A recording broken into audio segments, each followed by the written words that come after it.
നമസ്കാരം. അപ്പോൾ കഴിഞ്ഞ തവണ നമ്മുടെ ഇറാൻ, ഇസ്രായേൽ, അമേരിക്ക യുദ്ധകഥ പറഞ്ഞപ്പം ഞാൻ പറഞ്ഞിരുന്നു നമുക്ക് അടുത്ത തവണ ഇന്ത്യൻ റിയാക്ഷനെ പറ്റി സംസാരിക്കാമെന്ന്. ഇന്ത്യൻ റിയാക്ഷൻ എന്ന് പറഞ്ഞാൽ ഉദ്ദേശിച്ചത് ശരിക്കും ആ ഒരു വീഡിയോ എന്ന് പറഞ്ഞാൽ ഇതിനുമുള്ള ഒരു മുഖവുരയായിട്ടാണ് എടുത്തത്.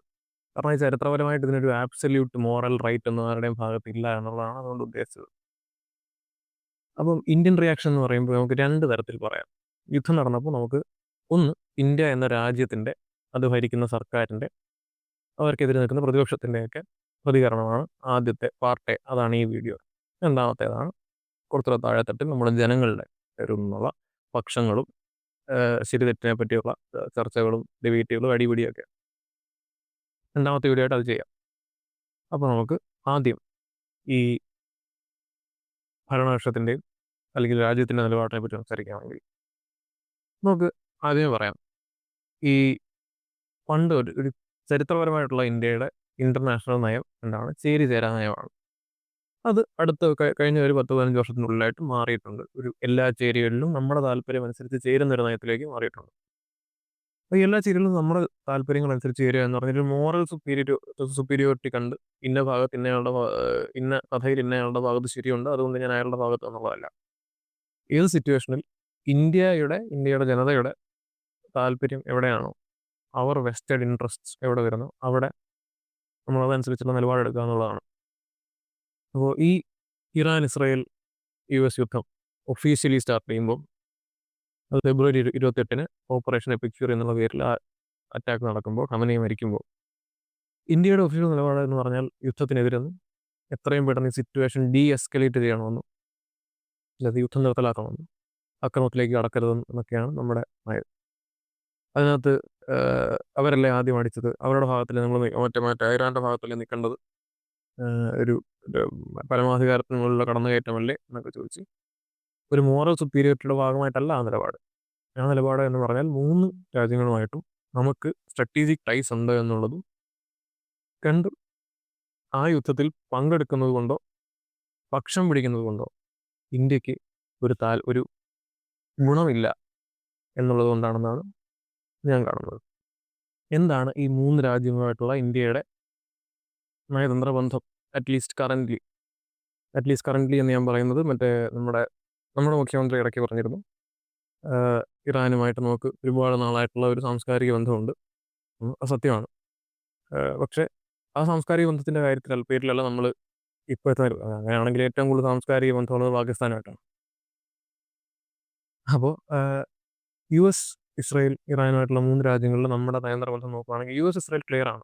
ട്രേഡ് ടൈസ് ഉണ്ട്, വ്യാപാരമായിട്ട് ബന്ധപ്പെട്ട കോൺട്രാക്റ്റുകളും നമ്മുടെ ഡിപ്പെൻഡൻസിയും ഒരുപാടുണ്ട്. രണ്ടാമത്തേത് അത് തിരിച്ചുണ്ട്. ഈ ഇപ്പം അമേരിക്കയായിട്ട് നമ്മൾ ഒരുപാട് ട്രേഡ് ടൈസ് ഉണ്ടെന്ന് പറയുമ്പോൾ തിരിച്ചുണ്ട്. അപ്പം അമേരിക്കയുടെ ഫാർമസ്യൂട്ടിക്കൽ ഇമ്പോർട്ടിൻ്റെ ഒരു വലിയ ശതമാനം ഇന്ത്യയിൽ നിന്നാണ്. ഈ പറഞ്ഞ 50% താരിഫ് ഉണ്ടാക്കിയപ്പോൾ പോലും ആ താരിഫിൽ നിന്ന് അവർ ഫാർമസ്യൂട്ടിക്കൽസിനെ ഒഴിവാക്കിയത് അവർക്ക് ദയ കൊണ്ടല്ല. അതുപോലെ അമേരിക്കയുടെ IT ഇൻഡസ്ട്രി നോക്കുകയാണെങ്കിൽ ഓൾമോസ്റ്റ് 60% വർക്ക് ഫോഴ്സ് ഇന്ത്യൻസ് ആണ്. ഇവിടുന്ന് അങ്ങോട്ട് പോയി താമസിച്ച American citizens of Indian origin ആയിട്ടുള്ള ആൾക്കാരുടെ കാര്യമല്ല പറയുന്നത്. ഞാൻ വർക്ക് ചെയ്തിട്ടുണ്ട് അവിടുത്തെ IT ഇൻഡസ്ട്രിയിൽ ഡേറ്റ ലേബലിംഗ് ആയിട്ട് ബന്ധപ്പെട്ടുള്ള ജോലികളുടെ ഇഫ് നോട്ട് 100 എന്നേ പറയാൻ പറ്റൂ. അത്രത്തോളം അവരുടെ ലേബർ ഇമ്പോർട്ട് നമ്മുടെ അടുത്ത് നിന്ന് വരുന്നുണ്ട്. അപ്പോൾ അങ്ങോട്ടും ഇങ്ങോട്ടുള്ള ട്രേഡ് ടൈസ് നമുക്ക് യുഎസ് ആയിട്ട് ഇസ്രായേലിൻ്റെ കാര്യം അറിയാമല്ലോ. നമുക്ക് ഒരുപാട് കാര്യത്തിൽ ഡിഫൻസ് കാര്യങ്ങളിലും ഇപ്പം കാർഗിലിൻ്റെ കേസെടുക്കാം, ഒരുപാട് ഉദാഹരണങ്ങളുണ്ട്. അങ്ങനെ ടൈസ് നമുക്ക് 2 രാജ്യങ്ങളായിട്ടും ഉണ്ട്. അതേപോലെ ഇറാനുമായിട്ട് നോക്കുകയാണെങ്കിൽ നേരത്തെ പറഞ്ഞ ട്രേഡ് ടൈസ് ഒരുപാട് വർഷങ്ങളുടേതുണ്ട്. അതിപ്പോൾ കുറഞ്ഞിട്ടുണ്ട്. ഇതേപോലെയുള്ള സാങ്ഷൻസിൻ്റെ ഭാഗമായിട്ടൊക്കെ ഒരുപാട് കുറഞ്ഞിട്ടുണ്ട്. അത് കുറഞ്ഞിട്ടുണ്ടെങ്കിൽ തന്നെ ചബഹാർ പോർട്ട് എന്ന് പറഞ്ഞ ഒരു സാധനം നമ്മളെ എന്നേക്കും ടൈ ചെയ്യുന്ന എന്ന് പറയാവുന്ന ഒരു സാധനമാണ്. അത് പറയുമ്പോഴും ഓർക്കണം, ഈ 2018 ഇറാൻ്റെ മുമ്പിൽ ഇടയ്ക്ക് ഈ ന്യൂക്ലിയർ കരാർ ഒപ്പിട്ടതായിട്ട് ബന്ധപ്പെട്ട് ലിഫ്റ്റ് ചെയ്ത എല്ലാ സാങ്ഷൻസും അവർ വീണ്ടും ഇമ്പോസ് ചെയ്തപ്പോൾ പോലും ചബഹാർ പോർട്ടിനെ ആ സാങ്ഷൻസിൽ നിന്ന് അമേരിക്ക ആണെങ്കിലും UN ആണെങ്കിലും ഒക്കെ യൂറോപ്യൻ യൂണിയൻ ആണെങ്കിലും ഒക്കെ ഒഴിവാക്കിയിട്ടുണ്ട്. എന്തുകൊണ്ട് എന്ന് ചോദിച്ചാൽ അമേരിക്കയുടെ സാധ്യത ഈ അഫ്ഗാനിസ്ഥാനിലേക്കുള്ള ഒരു എൻട്രി പോയിന്റ് ആണ്, അല്ലെങ്കിൽ ഒരു ട്രേഡ് റൂട്ട് ഓപ്പൺ ചെയ്യുക പാകിസ്ഥാൻ്റെ മധ്യസ്ഥത ഇല്ലാതെ എന്നുള്ളതാണ് ചബഹാർ പോർട്ടിൻ്റെ ഏറ്റവും വലിയ ഉപയോഗം എന്ന് പറയുന്നത്. പാകിസ്ഥാനിലൂടെ അല്ലാതെ മറ്റൊരു റൂട്ട്. ആ റൂട്ട് ഉണ്ടാവുന്നതോറും അഫ്ഗാനിസ്ഥാനിലേക്കുള്ള റിസോഴ്സസിന്റെ പമ്പിങ് കൂടുക. അവരുടെ എക്കോണമിക്കൊരു ഒരു പുതിയ എന്താ പറയുക ലൈവ്ലിഹുഡ് കിട്ടും. അതുകൊണ്ട് അപ്പോൾ അമേരിക്കയ്ക്ക് എന്തായിരിക്കും ഉപയോഗം? അഫ്ഗാനിസ്ഥാൻ എന്ന് പറഞ്ഞാൽ ഇന്ന് ഭരിക്കുന്ന താലിബാനെതിരാണല്ലോ ഇന്നും അഫ്ഗാനിസ്ഥാൻ, എന്നും അമേരിക്ക. അപ്പോൾ എന്താണ് അഫ്ഗാനിസ്ഥാനിലെ ജനതയോട് അവർക്ക് ബുദ്ധിമുട്ടുണ്ട്. ജനതയോടൊന്നല്ല, അഫ്ഗാനിസ്ഥാൻ്റെ എക്കോണമി മുഴുവൻ ക്രംബിളായി പോകുന്നതുകൊണ്ട് അമേരിക്കയ്ക്ക് ഉപയോഗമൊന്നുമില്ല. അപ്പോൾ ഈ പറയുന്ന ഡിപ്ലോമസി എന്ന് പറയുന്നത് അല്ലെങ്കിൽ ഇന്റർനാഷണൽ കാര്യങ്ങൾ നമ്മുടെ തീരുമാനങ്ങൾ എന്ന് പറയുന്നത് ഒരു കാരണവശാലും ഒരു മോറൽ സുപ്പീരിയോറിറ്റിയുടെ പേരിലോ അല്ലെങ്കിൽ ഒരു ഇന്ന കാര്യത്തിൽ ഇന്ന് ശരി എന്നുള്ളതിലായിരുന്നു അവനവൻ്റെ രാജ്യത്തിൻ്റെ അവനവൻ്റെ ജനതയുടെ താല്പര്യങ്ങൾ എന്താണ് എന്നുള്ളതനുസരിച്ചായിരിക്കണം. അല്ലെങ്കിൽ ഉണ്ടാകുന്ന എക്കോണമിക്കലായിട്ടും സോഷ്യലായിട്ടും ഒക്കെ ഒരുപാട് പ്രശ്നങ്ങളുണ്ടാവും. ആ പ്രശ്നങ്ങളിലേക്കും നമ്മുടെ അണികളുടെ ഈ വീഡിയോയുടെ പാർട്ട് ബി വരുമ്പോഴത്തേക്കും സംസാരിക്കും. അപ്പോൾ അതിലേക്ക് ഓട്ടോമാറ്റിക് പോകും. അപ്പോൾ ഈ 3 രാജ്യങ്ങളും നേരത്തെ പറഞ്ഞ പോലെ നയതന്ത്ര ബന്ധങ്ങൾ നമുക്ക് ഒരുപാട് സ്ട്രോങ് ആയിട്ടുണ്ട്. അപ്പോൾ ഇതൊന്നുമില്ല, നമ്മൾ ആദ്യം ഒരു മോറൽ സുപ്പീരിയോറിറ്റി ഇറാൻ്റെ ഭാഗത്താണ് ശരി. അതുകൊണ്ട് നമ്മൾ ഇറാന് ഒരു പൂർണ്ണ പിന്തുണ, ഒരു മോറൽ പിന്തുണ പ്രഖ്യാപിക്കുന്നു എന്ന് നമ്മൾ പറഞ്ഞാൽ എന്താ സംഭവിക്കാൻ പോകുന്നത്? യു.എസ്. ഇസ്രായേലുമായിട്ടുള്ള ഒരു ആവശ്യമില്ലാത്ത ഒരു ബന്ധത്തിൽ ഒരു ഏറ്റക്കുറച്ചിലുണ്ടാകുന്നു. അതുകൊണ്ടുണ്ടാകുന്ന ഭാവി എന്താണ്? അതിൻ്റെ റിസൾട്ട് എന്താണ്? നമ്മൾ ഇറാനിലേക്ക് മിലിറ്ററി സപ്പോർട്ട് കൊടുക്കണമെന്ന് നമ്മുടെ പ്രതിപക്ഷ നേതാവിന് അഭിപ്രായമുണ്ടോ? ഇല്ല. ഇനി അതല്ല, വെറുതെ മോറൽ സപ്പോർട്ട് പറഞ്ഞാൽ മതി. ഒരു പ്രഖ്യാപനം, നിങ്ങളുടെ ഭാഗത്താണ് തെറ്റ്, മറ്റൊരു രാജ്യത്തിൻ്റെ പരമാധികാരത്തിലേക്ക് കടന്നു കയറുന്ന പരിപാടിയായിരുന്നു എന്നൊക്കെ പറയുമ്പോൾ അതിൻ്റെ മോറൽ സൈഡ് വേറെ ഉണ്ട്. ഈ പറഞ്ഞ മറ്റേ ആരുടെ പേരിൽ ഡെത്ത് ക്ലോക്ക് എന്താണെന്നൊക്കെയുള്ള ഡിസ്കഷനൊക്കെ വേറെ പോകണം. പക്ഷേ ഇതൊന്നും ഇല്ലാതെ തന്നെ മോറൽ സപ്പോർട്ട് പ്രഖ്യാപിച്ചു കഴിഞ്ഞാൽ എന്താണ് റിസൾട്ട് എന്നുള്ളൊരു ചോദ്യമുണ്ട്. അപ്പോൾ അമേരിക്കയിലുള്ള ട്രേഡ് ടേക്സിനെ അത് ബാധിച്ചെന്നിരിക്കാം, ഇസ്രായേലുമായിട്ടുള്ള ഡിഫൻസ് ടേക്സിനെ അത് ബാധിച്ചെന്നിരിക്കാം. ഇതൊന്നും അല്ലെങ്കിൽ തന്നെ അതിൻ്റെ കാര്യമില്ല. ഇതാണ് അതിൻ്റെ ബേസിക് ഐഡിയ. കാരണം നമ്മൾ ഈ പറഞ്ഞ സപ്പോർട്ട് കൊടുത്തില്ല, നമ്മൾ ആരുടെയും പക്ഷം പിടിച്ചിട്ട് ഡീഎസ്കലേറ്റ് ചെയ്യണമെന്നാണ് പറഞ്ഞത്. ഇറാൻ ഒഫീഷ്യലി എന്തെങ്കിലും പറഞ്ഞാൽ ഇന്ത്യ കാണിച്ചത് ഭയങ്കര മോശമായി പോയി, സാമ്രാജ്യത്വ ശക്തികൾക്ക് വേണ്ടി ഇന്ത്യ സംസാരിക്കുകയാണ്, ഇറാനെ ഒറ്റപ്പെടുത്തുന്ന രാജ്യങ്ങളുടെ കൂട്ടത്തിൽ ഇന്ത്യയുമുണ്ട്, അങ്ങനെ ഒരുപാടുണ്ടായിരുന്നോ? ഇല്ല. അതങ്ങനെയാണ്. ഇതേ പറയും ഇപ്പം പാലസ്തീൻ്റെ കാര്യം പറയുകയാണെങ്കിൽ UN പല കാര്യങ്ങളും നമ്മൾ പാലസ്തീൻ എന്ന രാജ്യത്തിനെ ഒഫീഷ്യലി റെക്കഗ്നൈസ് ചെയ്യുന്ന രാജ്യങ്ങളിലൊന്നാണ് ഇന്ത്യ. ഇസ്രായേലുമായിട്ടുള്ള ബന്ധത്തിനെ ബാധിച്ചിട്ടുണ്ടോ? ഇല്ല. ഡിപ്ലോമസി എന്ന് പറയുന്നത് കുറച്ചുകൂടെ കോംപ്ലിക്കേറ്റഡ് ആണ്, കുറച്ചുകൂടെ ന്യൂവാൻസ്ഡ് ആണ്. അപ്പോൾ ഈ ഒരു കേസിൽ പ്രതിപക്ഷത്തിൻ്റെ നിലപാടെന്തായിരുന്നു? നിലപാടെന്ന് പറഞ്ഞാൽ നമ്മുടെ സ്റ്റാൻഡ് യുദ്ധം തുടങ്ങിക്കഴിഞ്ഞാൽ പിന്നെ നമ്മൾ ഇറാൻ അനുകൂലമായിട്ടുള്ള നിലപാടെടുക്കണമായിരുന്നു, അല്ലെങ്കിൽ കുറച്ചുകൂടെ സ്ട്രോങ് ആയിട്ടൊരു സ്റ്റാൻഡ് എടുക്കണമായിരുന്നു, അല്ലെങ്കിൽ ഖമനയുടെ മരണത്തിൽ കുറച്ചുകൂടെ എന്താ പറയുക സ്ട്രോങ് ആയിട്ട് പ്രതിഷേധം പ്രകടിപ്പിക്കണമായിരുന്നു എന്നൊക്കെയുള്ളതാണ്. ഒന്ന്, നമ്മൾ ഒഫീഷ്യലി ഇറാൻ്റെ ബുക്ക് ഓഫ് കണ്ടോളൻസസിൽ നമ്മൾ ഒപ്പിട്ടിട്ടുണ്ട്. അതായത് ഔദ്യോഗികമായിട്ട് നമ്മൾ അനുശോചനം രേഖപ്പെടുത്തിയിട്ടുണ്ട്. പക്ഷേ അതല്ലാതെ നമ്മൾ സ്ട്രോങ് ആയിട്ടൊരു എന്താ പറയുക അഭിപ്രായം സ്ട്രോങ് ആയിട്ട് പറയണമായിരുന്നു ഈ പറഞ്ഞ സാമ്രാജ്യത്വ ശക്തികൾക്കെതിരെ എന്നാണ് എങ്കിൽ അപ്പോഴും നേരത്തെ പറഞ്ഞ നമ്മുടെ വെസ്റ്റഡ് ഇൻട്രസ്റ്റിനെ അതെങ്ങനെ ബാധിക്കും എന്നൊരു ചോദ്യമുണ്ട്. അതായത് ഇപ്പോൾ എടുത്ത സ്റ്റാൻഡ് കൊണ്ട് ഇറാൻ നമുക്കെതിരെ പറഞ്ഞിട്ടില്ല. അതായത് ഇന്ത്യ ചെയ്തത് ഭയങ്കര മോശമായി പോയി, ഇന്ത്യയിൽ നമ്മളിങ്ങനെ ഈ സ്റ്റാൻഡല്ല പ്രതീക്ഷിച്ചത്, ഇന്ത്യ ഇവരുടെ കൂടി നമുക്കെതിരെ സൈലൻ്റ് ആയിട്ടൊരു എനേബിളറായി മാറുകയാണ് എന്നൊന്നും ഇറാൻ പറഞ്ഞിട്ടില്ല. അതായത് ഇതുകൊണ്ടുണ്ടാവും എന്ന് പറയുന്ന ദോഷഫലങ്ങൾ അവിടെ നിന്നുണ്ടായിട്ടില്ല. അറ്റ് ദ സെയിം ടൈം ഇങ്ങനെ ചെയ്തിരുന്നുവെങ്കിൽ നമ്മൾ തുറന്ന പറയുകയാണ്, റഷ്യയും ചൈനയൊക്കെ ചെയ്തതുപോലെ തുറന്നു പറയുകയാണ്, US-ൻ്റെ താല്പര്യങ്ങൾ നമ്മൾ എതിരാണെന്ന് പറയുകയാണെങ്കിൽ നമുക്ക് നഷ്ടങ്ങൾ ഉണ്ടാകുമായിരുന്നു എന്ന് പറഞ്ഞാൽ ഇപ്പം കുറച്ച് എക്കോണമിക് ആയിട്ടുള്ള പ്രഷർ നമുക്ക് താങ്ങേണ്ടി വന്നേനെ. അപ്പോൾ നമ്മുടെ എക്കോണമി കുറച്ച് കൂടെ ഒരു അടി കിട്ടിയേനെ. ചിലപ്പോൾ നമുക്കൊരു മൈനർ ഇൻഫ്ലേഷൻ നടന്നു വന്നേനെ. പല കേസ് ഉണ്ടായേനെ. അപ്പോൾ അപ്പോഴും ഈ പ്രതിപക്ഷത്തിൻ്റെ ജോലി എന്ന് പറയുന്നത് ഭരണപക്ഷത്തിനെ എതിർക്കുക എന്നുള്ളത് തന്നെയാണ്, അതിന് സംശയമൊന്നുമില്ല. അതാണ് അവർ ചെയ്യേണ്ടത്. അത് ചെയ്യേണ്ടത് എന്താണെന്ന് വെച്ചാൽ ഇപ്പം ഒരു കാര്യത്തിലും പൂർണ്ണമായ ശരി തെറ്റുകളില്ല. അപ്പോൾ ഭരണപക്ഷം ഇന്ന തീരുമാനമെടുത്തു, അതിലെ തെറ്റിന്നതാണ് എന്ന് പറയേണ്ടത് പ്രതിപക്ഷത്തിൻ്റെ ആവശ്യമാണ്. ഭരണം വേണമെങ്കിൽ ആവശ്യമാണെന്നുള്ളതിനുപരി ഉത്തരവാദിത്തമാണ് ജനാധിപത്യം എന്ന നിലയ്ക്ക് ജനങ്ങൾക്ക് ഓക്കെ ഈ കാര്യത്തിൽ ഇന്ന രീതിക്കാണ് ഇതിൻ്റെ ഫോൾട്ട് ലൈൻസ് വരുന്നത് എന്ന് മനസ്സിലാക്കാൻ അത് അത്യാവശ്യമാണ്. അതുകൊണ്ട് തന്നെ ഇപ്പോൾ ഇതിനകത്ത് ഈ ഒരു കേസിൽ കൂട്ട് ചെയ്യാൻ പറ്റുന്ന ഒരു ഫിഗർ എന്ന് പറഞ്ഞാൽ ഞാൻ കാണുന്നത് ശശി തരൂരിനെയാണ്. ശശി തരൂർ എന്ന പേര് പറയാൻ കാര്യം എന്ന് പറഞ്ഞാൽ പുള്ളി കോൺഗ്രസ് നേതാവാണെന്നുള്ളതല്ല, കോൺഗ്രസിൻ്റെ ഒഫീഷ്യലായിട്ടുള്ള നിലപാടിന് പുള്ളി എതിര് പറഞ്ഞിട്ടില്ല. പക്ഷേ പുള്ളി ഒരു 30 വർഷത്തെ ഡിപ്ലോമാറ്റിക് എക്സ്പീരിയൻസ് ഉള്ള ഒരു യുഎൻ ഒഫീഷ്യലായിരുന്നു. അപ്പോൾ ഞാനായിരുന്നു ഭരണപക്ഷത്തെങ്കിൽ ഞാനും ഈ നിലപാട് എടുക്കും, അല്ലെങ്കിൽ ഞാനത് അഡ്വൈസ് ചെയ്യുമെന്ന് പുള്ളി പറഞ്ഞിട്ടുണ്ട്. ഇന്ത്യ ടുഡേയുടെ ഒരു രാജ്ദീപ് സർദേശായിയുമായിട്ടുള്ളൊരു ഡിസ്കഷനുണ്ട്. ഞാനത് ലിങ്ക് ചെയ്യാം. സമയം കിട്ടുമെങ്കിൽ 10, 17 മിനിറ്റുള്ള വീഡിയോ ആണ്. ഈ കാര്യത്തിനെ പറ്റി ചോദിക്കുന്നുണ്ട്. ഒന്ന് കേട്ട് നോക്കുക പറ്റുമെങ്കിൽ. പുള്ളി ക്ലിയർ ആയിട്ട് അത് പറയുന്നുണ്ട്. കാരണം ഇങ്ങനെ സംഭവിച്ചിരുന്നെങ്കിൽ, അപ്പോൾ അതുമായിട്ട് ബന്ധപ്പെട്ട് നമുക്കൊരു എക്കണോമിക് സാങ്ഷൻ വന്നിരുന്നെങ്കിൽ അന്ന് പ്രതിപക്ഷം പറഞ്ഞേനെ നിങ്ങളുടെ ഭരണ പാളിച്ച കൊണ്ടാണ് നമ്മൾ ഈ സാങ്ഷൻ അനുഭവിക്കേണ്ടി വരുന്നതെന്നോ, അല്ലെങ്കിൽ ഈ എക്സ്ട്രാ താരിഫ് വരുന്നതെന്നൊക്കെ പറഞ്ഞേനെ. അപ്പം it's not a complete situation of right or wrong. നമ്മുടെ താല്പര്യങ്ങൾ ഏറെക്കുറെ പ്രൊട്ടക്റ്റ് ചെയ്യപ്പെട്ടു ഒരു ക്രിട്ടിക്കലായ സിറ്റുവേഷനിൽ എന്നേ അതിനെപ്പറ്റി പറയാൻ പറ്റും. ഇത് കഴിഞ്ഞ് അടുത്തത് ഏറ്റവും വലിയ എതിർപ്പ് എന്ന് പറയുന്നത്, അമേരിക്ക നമുക്ക് ഒരു 30 ദിവസത്തെ വെയ്വർ തന്നിരുന്നു. വെയ്വർ എന്ന് പറഞ്ഞാൽ റഷ്യയിൽ നിന്ന് എണ്ണ വാങ്ങിക്കാനുള്ള അനുമതി ഇന്ത്യക്ക് തന്നു എന്നുള്ളതാണ്. ഞാൻ ഈ പറഞ്ഞത് ഒരു വ്യാഖ്യാനിക്കപ്പെട്ട വരിയാണ്. അത് അമേരിക്കൻ പ്രസിഡന്റ് കൂട്ട് തന്നെയാണ്. അമേരിക്കൻ പ്രസിഡന്റ് ട്രംപ് ആണെന്നും ട്രംപ് പൊതുവെ പറയുന്ന വാദങ്ങൾ എന്തുമാത്രം ബാലിശമാണെന്നോ, അല്ലെങ്കിൽ പുള്ളി പറയുന്ന എത്രത്തോളം മുഖവിലയ്ക്ക് എടുക്കാമെന്നോ ഒക്കെയുള്ള കാര്യങ്ങൾ പുള്ളി ഇറാന് നേരെ ചെയ്ത തൊടുത്തുവിട്ട ശബ്ദശരങ്ങൾ നോക്കിയാൽ മതി, ട്വിറ്റർ നോക്കിയാൽ മതി. പക്ഷേ ആക്ച്വലി സംഭവിക്കുന്നത് എന്താണ്, റഷ്യൻ സാങ്ഷൻ എന്താണെന്നുള്ളതിനെ പറ്റി ഒരു ചരിത്രമല്ല, ഒരു ചെറിയ എന്താ പറയുക, ഫ്ലാഷ് ബാക്കാണ്. 2022 റഷ്യ യുക്രൈനെ ഇൻവേഡ് ചെയ്യുന്നു. അതിനകത്ത് റഷ്യയുടെ ഭാഗത്താണോ ശരി, യുക്രൈൻ്റെ ഭാഗത്താണോ ശരി, യുക്രൈൻ ഏതെങ്കിലും കരാർ ഭേദിച്ചിട്ടുണ്ടോ, റഷ്യക്ക് അതിനുള്ള അവകാശമുണ്ടോ, ആരുടെയെങ്കിലും പരമാധികാരത്തിൻ്റെ ഇങ്ങനത്തെ കഥകളൊന്നും ഒന്നും ഇവിടെ ഡിസ്കസ് ചെയ്യപ്പെട്ടിട്ടില്ല ഇത്രത്തോളം എന്നുള്ളതിന് ഒരു കാര്യം. അതിനും അതിൻ്റെതായ പൊളിറ്റിക്കൽ റീസൺസ് ഉണ്ട്. പക്ഷേ നമ്മൾ അതിനെപ്പറ്റി ഡിസ്കസ് ചെയ്യുന്നില്ല. റഷ്യ യുക്രൈനെ ഇൻവേഡ് ചെയ്തു എന്തൊക്കെയോ കാരണങ്ങൾ കൊണ്ട്, ഇന്റേണൽ ആയിട്ടുള്ള റീസൺസ് ഉണ്ട്. ഇൻവേഷൻ കഴിഞ്ഞപ്പോഴത്തേക്കും റഷ്യൻ വാർ ഫണ്ടിങ്ങിന് വേണ്ടിയാണ് അവർക്ക് വരുന്ന ഇൻകം ഉപയോഗിക്കുന്നത് എന്നുള്ള കാരണങ്ങൾ കൊണ്ടും, ആ ഇൻകം തടയാൻ വേണ്ടിയിട്ടും റഷ്യയുടെ മുകളിൽ US, G7 കൺട്രീസ്, പിന്നെ യൂറോപ്യൻ യൂണിയൻ എന്നീ സംഘടനകൾ അല്ലെങ്കിൽ രാജ്യങ്ങളുടെ കൂട്ടായ്മ സാങ്ഷൻസ് ഏർപ്പെടുന്നു. സാങ്ഷൻസ് എന്ന് പറഞ്ഞാൽ ബേസിക്കലി നമുക്ക് ഇവിടുത്തെ ഓരോ സാമുദായിക പ്രശ്നങ്ങളൊക്കെ വരുമ്പോഴത്തേക്കും ഇവരുടെ കടയിൽ നിന്ന് നമ്മളൊന്ന് മേടിക്കരുത് എന്നൊക്കെ പറഞ്ഞുള്ള ആഹ്വാനം ഉണ്ടാവുമല്ലോ. അതിൻ്റെ ഒരു ഇന്റർനാഷണൽ ക്വസ്റ്റനാണ് ഈ സാങ്ഷൻസ് എന്ന് പറയുന്നത്.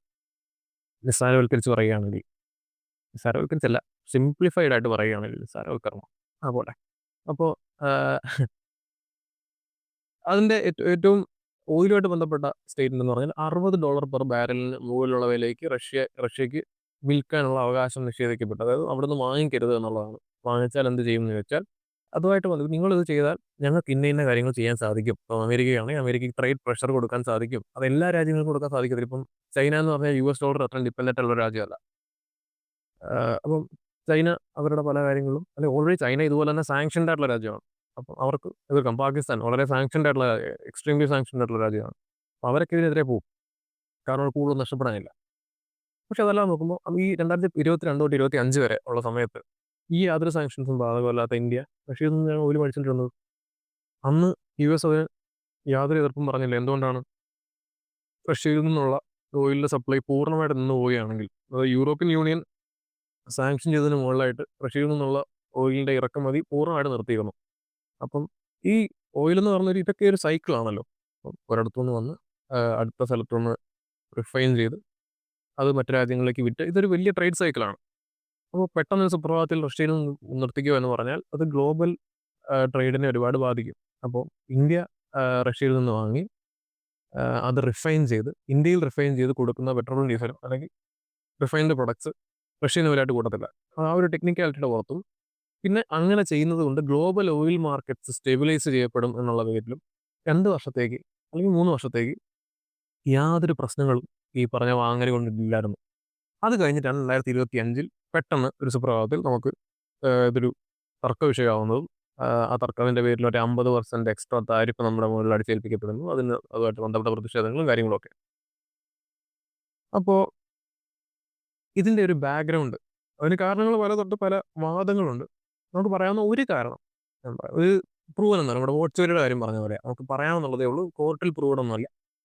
പക്ഷേ ഒരു വാദം എന്ന് പറഞ്ഞാൽ നമ്മുടെ ഓപ്പറേഷൻ സിന്ദൂർ നടക്കുമ്പോൾ പഹൽഗാമിന് ഉള്ള മറുപടിയായിട്ട് ഓപ്പറേഷൻ സിന്ദൂർ നടന്നു കഴിഞ്ഞപ്പോൾ അമേരിക്കൻ പ്രസിഡന്റിന്റെ പല സ്ഥലങ്ങളിലുള്ള ഒരു വാദം ഉണ്ടായിരുന്നു. അതായത് ഞാൻ ഇടപെട്ടില്ലായിരുന്നെങ്കിൽ ഓപ്പറേഷൻ സിന്ദൂർ മുമ്പോട്ട് പോകുമായിരുന്നു എന്ന് പാകിസ്ഥാന്റെ പ്രധാനമന്ത്രിക്ക് ഒരു അപകടമായ നോക്കിയൊരു വാദം ഉണ്ടായിരുന്നു. അതിന് എല്ലാവർക്കും അറിയാതെ പരസ്യമായ രഹസ്യം തുറന്നു കാര്യമാണ്.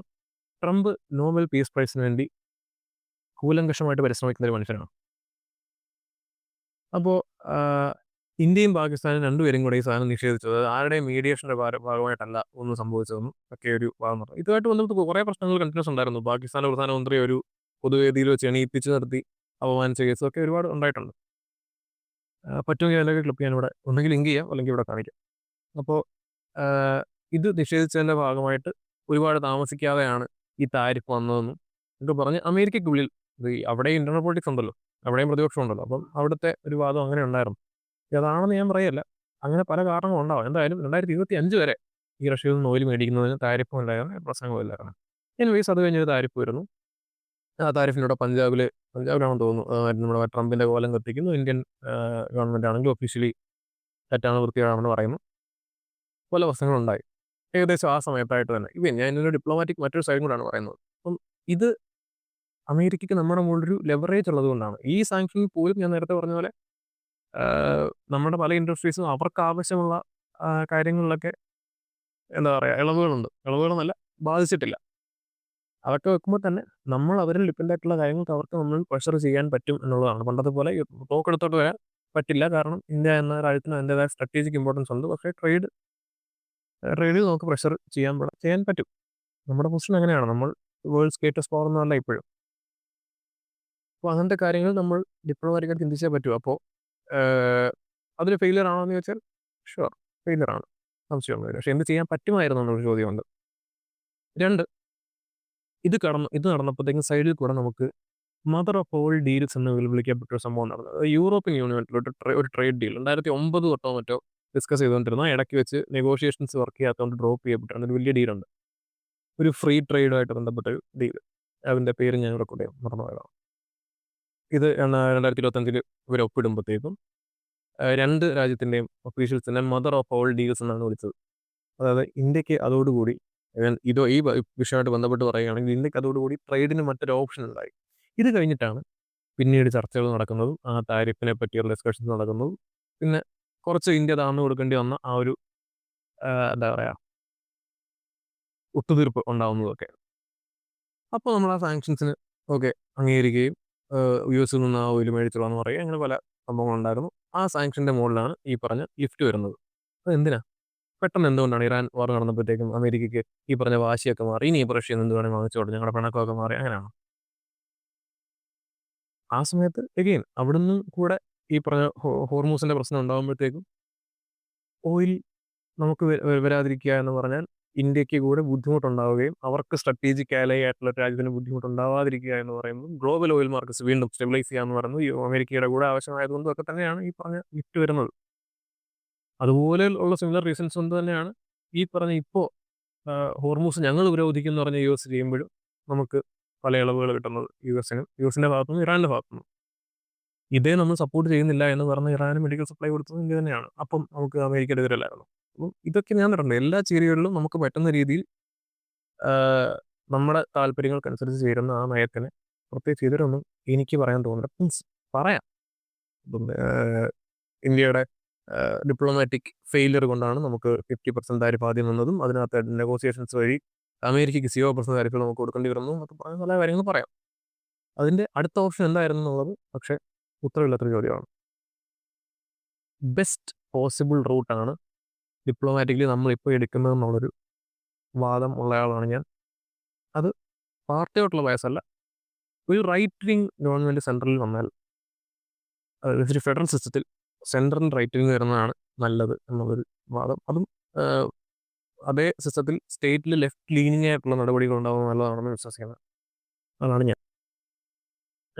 അപ്പോൾ ഈ ഫെഡറൽ സിസ്റ്റത്തിൽ റൈറ്റ് വിങ് ലെഫ്റ്റ് വിങ് അത് എൻ്റെ പേഴ്സണൽ വ്യൂ ആണ്. അത് നമുക്ക് എന്തെങ്കിലും ഒരു വേറൊരു ടോപ്പിക്ക് നമുക്ക് എലാബറേറ്റ് ചെയ്യാം.